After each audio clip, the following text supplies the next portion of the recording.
এবার জাতীয় সঙ্গীত ও বিশ্বকবি রবীন্দ্রনাথ ঠাকুরকে নিয়ে বিতর্কিত বক্তব্য দিয়ে বিভ্রান্তি ছড়াচ্ছে উগ্রপন্থীরা।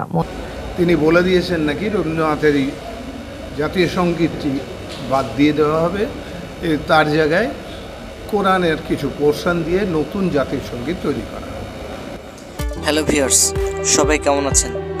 তো প্রধানমন্ত্রী পদত্যাগের সাথে সাথে বাংলাদেশের জাতীয় সঙ্গীত পরিবর্তন করার কথা উঠে এসেছে গণমাধ্যমে।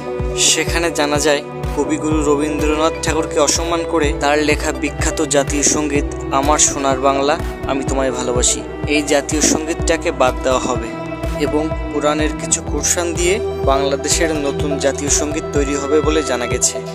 একসময় জানা গিয়েছিল বাংলাদেশের সঙ্গীত শিল্পী নোবেলও নাকি বাংলাদেশের জাতীয় সঙ্গীত পরিবর্তন নিয়ে কথা তুলেছিলেন।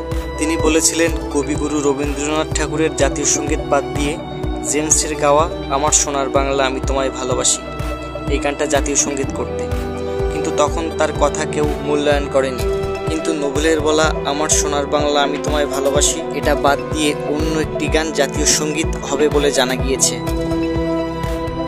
আমার সোনার বাংলা আমি তোমায় ভালোবাসি এটা পাঠ করবে স্কুলের ছাত্ররা, কিন্তু কিছু ইসলামের শত্রুরা এটা পাঠ করাতেছে। মাদ্রাসা ছেলেরা বলছে তারা জাতীয় সঙ্গীত গাইবে না, এটা কি করে বাংলাদেশে সম্ভব?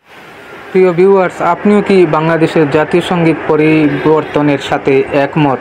অবশ্যই আপনার মূল্যবান মতামত কমেন্টস করে জানাবেন। সেই সাথে চ্যানেলটিকে লাইক করে অবশ্যই চ্যানেলটির সঙ্গে থাকেন। দেখা হচ্ছে পরবর্তী ভিডিওতে।